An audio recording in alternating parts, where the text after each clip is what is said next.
Here we are in Budapest, day number 1 in the Sofitel Hotel, getting ready to go on our first tour. That is Rabbi Howard Shapiro, and I'm Tom O'Brien. Together we teach comparative religion courses at FAU's Lifelong Learning Society in Jupiter, Florida, and Boca Raton, Florida. That we have a huge synagogue here, and those who are not familiar... As our guide said, this is a huge synagogue, actually the second largest in the world. As you look around, you ask, what's the purpose of all this space? Well, the Hebrew on the outside gives a clue. Build me a tabernacle, that I, God, may dwell within you, not within the structure. Synagogues are houses of prayer, community, and learning, but the medieval cathedrals were intended to glorify God. Cathedrals are places of worship, are shaped like a cross, and are the home church of a bishop. This church's name was the first martyr in Christianity. His martyrdom is recounted in the Acts of the Apostles, which is the second part of the Gospel according to Luke. Welcome to our riverboat. Welcome to our floating hotel. The Danube becomes our pathway through beautiful villages, through historic valleys where once crusaders lodged on their way to the Holy Land. Fortresses, castles.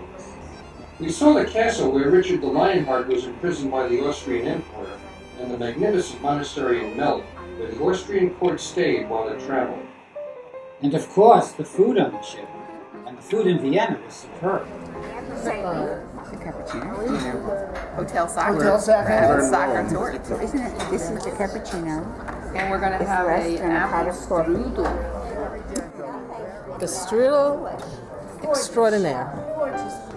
Palaces in Vienna, and the church for the wedding in the sound of music. Very, very lucky today because we had the festival of Corpus Christi, and I think it's always... We wanted to talk a little bit about is what we saw today in Bernstein with the procession for the Feast of Corpus Christi.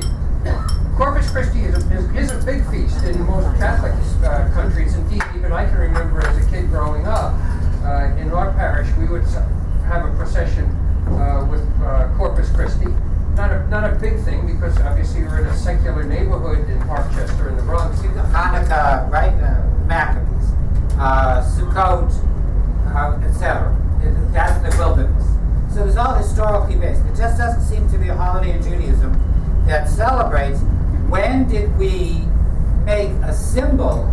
It's a symbol in the broadest sense, a symbol in the sense that it also embodies the idea it represents. Which I think you're saying for Protestants. And everything a growing experience, learning about ourselves and each other. From bridges that span rivers to bridges that bring people closer together. We faced our own and each other's past. We learned from the present. We hoped and prayed for the future. We shared a partnership in friendship and understanding, an experience to be cherished. This is Rabbi Lowe's tomb? With the lion. Yes, of course. Rabbi Lowe's tomb with the lion. And here is... The answer is no. The statistics show that by the time they're 50, they are not members of the sect into which they were born. So join us as we journey on. There's always more to experience, more to learn, more to celebrate, more to see as the world is our palette.